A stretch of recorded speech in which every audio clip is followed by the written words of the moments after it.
നമസ്കാരം. അമേരിക്കയിൽ വാഷിങ്ടണിൽ യഹൂദ മതത്തിൽപ്പെട്ട ഇസ്രായേലി എംബസിയിൽ ജോലി ചെയ്യുന്ന അമേരിക്കയിലെ ഇസ്രായേലി എംബസിയിൽ ജോലി ചെയ്യുന്ന ഒരു യുവാവിനെയും യുവതിയെയും ഒരു വ്യക്തി കൊലപ്പെടുത്തിയ വാർത്ത നിങ്ങൾ വായിച്ചു കാണും. ഈ എംബസിയുടെ അടുത്തുള്ള ഒരു ജൂവിഷ് മ്യൂസിയത്തിൻ്റെ കോമ്പൗണ്ടിൽ വെച്ചാണ് ഏലിയാസ് റോഡ്രിഗസ് എന്ന പേരുള്ള ഷിക്കാഗോയിൽ താമസിക്കുന്ന 30 വയസ്സുകാരനായിട്ടുള്ള യുവാവ് ഇവരെ കൊലപ്പെടുത്തിയത്. വളരെയധികം ദാരുണമായ ഒരു സംഭവമാണ്. ചെറുപ്പക്കാരായിരുന്നു, അവർ വിവാഹം കഴിക്കാനിരിക്കുകയായിരുന്നു. അവരെയാണ് വളരെ ക്ലോസ് റേഞ്ചിൽ നിന്ന് ഏലിയാസ് കൊലപ്പെടുത്തിയത്. ഈ ഏലിയാസ് എന്ന് പറയുന്ന വ്യക്തി ആരാണ് നമുക്കറിഞ്ഞുകൂടാ. പക്ഷേ അയാളെ പോലീസ് പിടികൂടിയത് അയാൾ തന്നെ കീഴടങ്ങിയതുകൊണ്ടാണ്. അയാളെ കൊലപാതകം നടത്തിയിട്ട് പോലീസിനെ വിളിക്കാൻ അവിടെ ഉണ്ടായിരുന്ന ആൾക്കാരോട് ആവശ്യപ്പെട്ടു. പോലീസ് എത്തി അയാളെ കസ്റ്റഡിയിലെടുത്തപ്പോൾ അയാൾ മുഴക്കിയ ഒരു മുദ്രാവാക്യമാണ് ഫ്രീ പലസ്തീൻ, പലസ്തീൻ സ്വതന്ത്രമാക്കുക. അതോടെ ഇതൊരു മതവിഷയമായിട്ട് മാധ്യമങ്ങളും പല ലോക നേതാക്കളും ചിത്രീകരിച്ചു കഴിഞ്ഞു. മതവെറി മൂലം ചെയ്ത ഒരു കൊലപാതകമാണിത്. പലസ്തീന് വേണ്ടി അയാൾ നടത്തിയത് കൊണ്ട് തീർച്ചയായിട്ടും ഇതൊരു മതപരമായ വിഷയമാണ് എന്ന തരത്തിലാണ് വാർത്തകൾ വരുന്നത്. പക്ഷേ ഏലിയാസ് എന്ന് പറയുന്ന വ്യക്തി ആരാണെന്ന് നമുക്ക് കൃത്യമായിട്ടുള്ള വിവരമൊന്നുമില്ല. അയാളൊരു ക്രിസ്ത്യാനിയാണോ അതോ യഹൂദനാണോ എന്നതും പറഞ്ഞുകൂടാ. പക്ഷേ അയാളൊരു മുസ്ലിം അല്ല എന്നുള്ളത് ഉറപ്പാണ്. അയാളൊരു മുസ്ലിം ആയിരുന്നെങ്കിൽ സംഭവത്തിൻ്റെ കളർ ആകെ മാറുമായിരുന്നു. എന്നാൽ അയാളൊരു മുസ്ലിം അല്ല എന്നാണ് ഞാൻ മനസ്സിലാക്കുന്നത്. ഇപ്പോൾ നമ്മുടെ മുമ്പിലേക്ക് വരുന്നൊരു ചോദ്യം ഇതാണ്: ഈ ഏലിയാസ് എന്ന് പറയുന്ന വ്യക്തി ഇപ്പോൾ എന്തിനാണ് ഇത് ചെയ്തത്? ഇയാളിത് പലസ്തീന് വേണ്ടിയാണ് ചെയ്തതെങ്കിൽ ഇയാൾ ഇപ്പോൾ എന്തിനാണ് ഇത് ചെയ്തത്? ഇയാൾക്കിത് മുമ്പും ചെയ്യാൻ പറ്റുമായിരുന്നു. ഇപ്പോഴത്തെ ഈ സമയത്തിൻ്റെ പ്രത്യേകത എന്താണ്?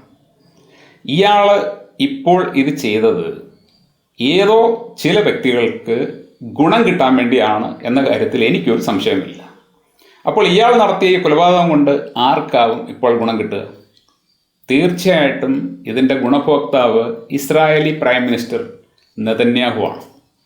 നെതന്യാഹുവിന് ഈ അടുത്ത സമയത്തായിട്ട് അങ്ങേരുടെ രാജ്യത്ത് നിന്നും, അവിടുത്തെ ജനങ്ങളിൽ നിന്നും, പ്രതിപക്ഷ നേതാവിൽ നിന്നും, ലോകത്തിലെ വിവിധ രാജ്യങ്ങളിൽ നിന്നും ശക്തമായ എതിർപ്പാണ് നേരിടേണ്ടി വരുന്നത്. ഈ അടുത്ത സമയത്താണ് ബ്രിട്ടനും ഫ്രാൻസും കാനഡയും നെതന്യാഹുവിന് അൾട്ടിമേറ്റം കൊടുത്തത്. ഗാസയിലെ അതിക്രമം അവസാനിപ്പിച്ചില്ലെങ്കിൽ നിങ്ങൾക്കെതിരെ നടപടിയെടുക്കുമെന്നാണ് ആ 3 രാഷ്ട്രത്തലവന്മാരും പറഞ്ഞത്. അമേരിക്കയും സമാനമായ രീതിയിൽ നെതന്യാഹുവിനോട് പറഞ്ഞിട്ടുണ്ട്. അതുകൂടാതെ ഈ അടുത്ത സമയത്ത് നിങ്ങൾക്കറിയാം, ഡൊണാൾഡ് ട്രംപ് ഗൾഫിലേക്ക് ഒരു വിസിറ്റ് നടത്തി. സൗദി അറേബ്യയിലും അതുപോലെ തന്നെ ഖത്തറിലും ഒമാനിലും UAE ഒക്കെ പോയി. പക്ഷേ അദ്ദേഹം ഇസ്രായേലിലേക്ക് പോയില്ല. എന്തുകൊണ്ട് ട്രംപ് ഇസ്രായേലിലേക്ക് പോയില്ല?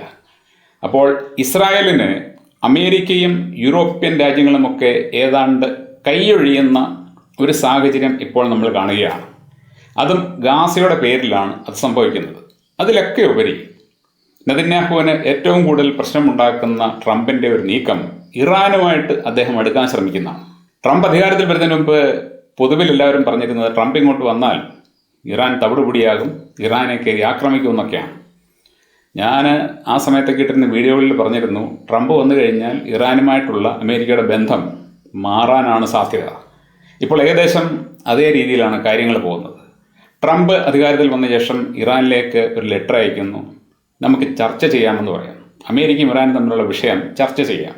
അമേരിക്ക എപ്പോഴും പറയുന്നത് ഇറാൻ ആണവായുധം ഉണ്ടാക്കാൻ പാടില്ല, ആണവായുധം ഉണ്ടാക്കാൻ വേണ്ടി യുറേനിയം സമ്പുഷ്ടീകരിക്കാൻ പാടില്ല. എന്നാൽ ഇറാൻ പറയുന്നത് ഞങ്ങൾ ആണവായുധം ഉണ്ടാക്കാൻ ആഗ്രഹിക്കുന്നില്ല, പക്ഷെ ഞങ്ങൾ യുറാനിയം സമ്പുഷ്ടീകരിക്കും, അതാര് പറഞ്ഞാലും ഞങ്ങൾ ചെയ്യും. അപ്പോൾ ഈ ഒരു കോൺഫ്ലിക്റ്റിൽ നിന്നുകൊണ്ടാണെങ്കിലും അമേരിക്കയും ഇറാനും തമ്മിൽ ഇപ്പോൾ 2ഓ 3ഓ റൗണ്ട് ചർച്ചകൾ കഴിഞ്ഞു. അടുത്ത റൗണ്ട് ചർച്ച റോമിലാണ് നടക്കാൻ പോകുന്നത്. ട്രംപിൻ്റെ ലക്ഷ്യം എന്താണെന്ന് ചോദിച്ചു കഴിഞ്ഞാൽ വളരെ ലളിതമാണ്. ട്രംപ് ഇറാൻ ഏർപ്പെടുത്തിയിരിക്കുന്ന അമേരിക്കൻ ഉപരോധം പിൻവലിക്കാൻ ആഗ്രഹിക്കും. പക്ഷേ ട്രംപ് ഒറ്റയ്ക്ക് വിചാരിച്ചു കഴിഞ്ഞാൽ അത് നടക്കില്ല. അതിന് അമേരിക്കയിലുള്ള മറ്റ് സെനറ്റ് അംഗങ്ങളുടെയും ഒക്കെ സപ്പോർട്ട് ആവശ്യമാണ്. അപ്പോൾ അവർ ഇറാൻ്റെ ഉപരോധം നീക്കാനായിട്ട് ട്രംപ് ശ്രമിക്കുമ്പോൾ ഇറാൻ ആണവായുധ കാര്യത്തിൽ തീരുമാനമെടുത്തു എന്ന് ചോദിക്കും. അപ്പോൾ ഇറാനെ കൊണ്ട് ഏതെങ്കിലുമൊക്കെ തരത്തിൽ അതിൽ ഒരു അയവ് കൊണ്ടുവെത്തിച്ചിട്ട് ഇറാൻ്റെ മേലുള്ള ഉപരോധം എടുത്തു കളയാൻ തന്നെയാണ് ട്രംപ് പോകുന്നത്.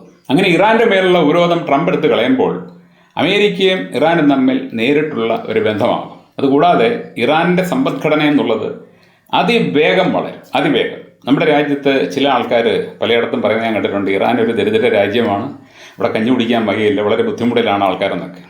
ഈ പറയുന്ന ആൾക്കാർക്ക് വിവരം വഴി കൂടെ പോയിട്ടില്ല എന്നുള്ളതാണ് സത്യം. ഇറാൻ നമ്മുടെ രാജ്യത്തെക്കാളും ഒരു വികസിത രാജ്യമാണ്. ഇന്ത്യക്കാലൊക്കെ വളരെ മുകളിൽ നിൽക്കുന്ന ഒരു രാജ്യമാണ്. ഇവിടുത്തെ പെർ ക്യാപിറ്റ GDP എന്ന് പറയുന്നത് നമ്മുടെ രാജ്യത്തിൻ്റെ ഏതാണ്ട് ഇരട്ടിയിലധികം വരും. അപ്പോൾ അങ്ങനെയുള്ള അതും ഇത്രയേറെ നിങ്ങൾ ആലോചിക്കണം, വർഷങ്ങളായിട്ട് അമേരിക്കൻ ഉപരോധം നേരിടുന്ന, നേരിട്ട് ഇറക്കുമതി ചെയ്യാനോ കയറ്റുമതി ചെയ്യാനോ സാധിക്കാത്ത, അവരുടെ എണ്ണ പോലും ശരിയായ രീതിയിൽ വിൽക്കാൻ സാധിക്കാത്ത ഒരു രാജ്യമാണ്. എന്നിട്ട് പോലും നമ്മുടെ രാജ്യത്തിനേക്കാൾ മികച്ച സമ്പദ്ഘടനയാണ് അവർക്കുള്ളത്. അപ്പോൾ അങ്ങനെയുള്ള ഇറാൻ അമേരിക്കയുടെ ഉപരോധം നീങ്ങിക്കഴിഞ്ഞാൽ എത്ര വേഗം വളരും എന്ന് നിങ്ങളൊന്ന് ആലോചിച്ച് നോക്കണം. അങ്ങനെ വളർന്നു കഴിഞ്ഞാൽ അത് ഏറ്റവും വലിയ ഭീഷണിയാവുന്നത് ഇസ്രായേലിന് തന്നെയാണ്. ഇസ്രായേൽ എപ്പോഴും അമേരിക്കയുടെയും മറ്റും പിന്തുണയിലാണ് നിന്നുകൊണ്ട് കളിക്കുന്നത്. നേരെ മറിച്ച് ഇറാൻ ആരുടെയും പിന്തുണയില്ലാതെ നിരവധി പ്രശ്നങ്ങൾ നേരിട്ടുകൊണ്ടാണ് ഈ ഒരു സ്ഥാനത്ത് നിൽക്കുന്നത്. ഇപ്പോഴും അവർ നമ്മുടെ രാജ്യത്തേക്കാൾ മെച്ചപ്പെട്ട ഒരു നിലയിലാണെങ്കിൽ അവിടുത്തെ ഭരണാധികാരികളുടെ കഴിവാണ് അത് കാണിക്കുന്നത്. ഈ അടുത്ത സമയത്ത് ട്രംപ് തന്നെ പറയുകയുണ്ടായി, അമേരിക്കയിൽ ഒരു ഡ്രോൺ ഉണ്ടാക്കണമെങ്കിൽ അതിന് കോടിക്കണക്കിന് രൂപ വേണം. അതിൻ്റെ 10 പൈസ കൊണ്ടാണ് ഇറാൻ ഡ്രോൺ ഉണ്ടാക്കുന്നത്. അവർക്ക് നല്ല സാങ്കേതികവിദ്യ ഉണ്ടെന്നൊക്കെ ട്രംപ് പറയുകയുണ്ടായി. അപ്പോൾ മൊത്തത്തിൽ നെതന്യാഹുവിന് എതിരായിട്ടുള്ള, ഇസ്രായേലിനെതിരായിട്ടുള്ള ഒരു സാഹചര്യമാണ് ഇപ്പോൾ മിഡിൽ ഈസ്റ്റിൽ സംഭവിച്ചുകൊണ്ടിരിക്കുന്നത്.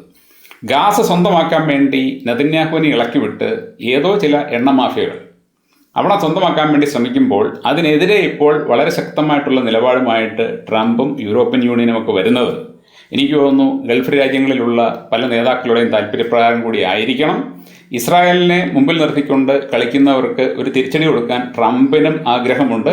കാരണം ട്രംപ് ഒന്നാമത്തെ തവണ അധികാരത്തിലിരുന്നപ്പോൾ അദ്ദേഹത്തിനെതിരെ ഇവരെല്ലാവരും ശക്തമായിട്ട് രംഗത്ത് വന്നതാണ്. അദ്ദേഹത്തെ രണ്ടാമത് അദ്ദേഹം സുഖമായിട്ട് വരുമായിരുന്നെങ്കിലും തോൽപ്പിച്ചതും ഇവരൊക്കെ കൂടി ചേർന്നാണ്. തുടർന്ന് 4 കൊല്ലത്തോളം അദ്ദേഹത്തെ അവർ ശക്തമായിട്ട് വേട്ടയാടി, അതെല്ലാം നമ്മൾ കണ്ടതാണ്.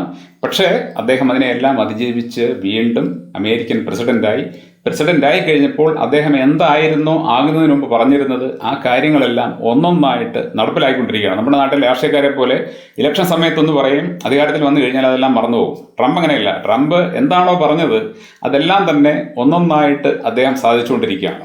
അക്കൂട്ടത്തിൽ ഇസ്രായേലുമായിട്ട് അമേരിക്കയ്ക്കുണ്ടായിരുന്ന ആ പഴയ ബന്ധം അത് വെച്ചുകൊണ്ട് ഇസ്രായേൽ ഇനിയും കൂടുതൽ കളിക്കണ്ട എന്നുള്ളൊരു ചിന്തയും അദ്ദേഹത്തിനുള്ളതായിട്ടാണ് എനിക്ക് തോന്നുന്നത്.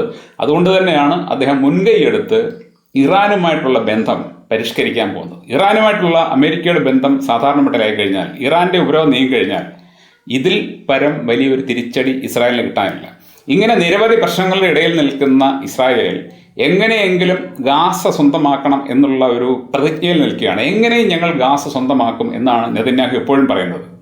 അങ്ങനെ ഗാസ സ്വന്തമാക്കാനായിട്ട് മനുഷ്യത്വരഹിതമായിട്ടുള്ള അവിടുത്തെ ആൾക്കാരെ പട്ടിണിക്കിട്ട് അവിടെ നിന്ന് ഓടിക്കാനൊക്കെ ശ്രമിച്ചുകൊണ്ടിരിക്കുമ്പോഴാണ് ലോകരാജ്യങ്ങൾ അങ്ങേർക്കെതിരെ തിരിയുകയും അങ്ങേർക്ക് അൾട്ടിമേറ്റം കൊടുക്കുകയും ഒക്കെ ചെയ്തത്.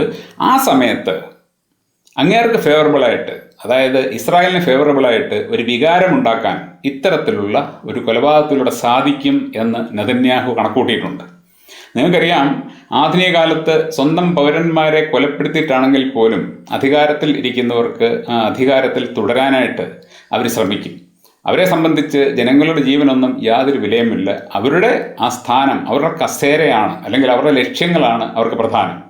അതേപോലെ തന്നെ നെതന്യാഹുവും ഇപ്പോൾ അങ്ങേരുടെ മുഖം രക്ഷിക്കാൻ വേണ്ടി അങ്ങേർക്കെതിരെ തിരിഞ്ഞിരിക്കുന്ന യൂറോപ്യൻ രാജ്യങ്ങളും അമേരിക്കയും ഒക്കെ അങ്ങേർക്ക് അനുകൂലമായിട്ട് ചിന്തിക്കും എന്നുള്ള ഒരു വ്യാമോഹത്തിലായിരിക്കണം ഇങ്ങനെ ഒരു കൊലപാതകം അറേഞ്ച് ചെയ്ത്. ഇതെൻ്റെ ഒരു അനുമാനമാണ്, സാഹചര്യ തെളിവുകൾ വെച്ചുകൊണ്ടുള്ള എൻ്റെ ഒരു അനുമാനമാണ്. കാരണം ഈ കൊലപാതകം കൊണ്ട് ഇപ്പോൾ ആർക്കെങ്കിലും രാഷ്ട്രീയപരമായിട്ട് ഗുണമുണ്ടാകുന്നെങ്കിൽ അത് നെതന്യാഹുവിന് മാത്രമാണ്. പക്ഷേ ബ്രിട്ടൻ വ്യക്തമാക്കി കഴിഞ്ഞു, ഞങ്ങൾ ഈ കൊലപാതകത്തെ അപലപിക്കുന്നു, പക്ഷേ അതിൻ്റെ പേരിൽ ഗാസയുടെ കാര്യത്തിൽ ഞങ്ങൾ പറഞ്ഞ കാര്യത്തിൽ യാതൊരു മാറ്റവും ഉണ്ടാകുന്നതല്ല എന്ന്.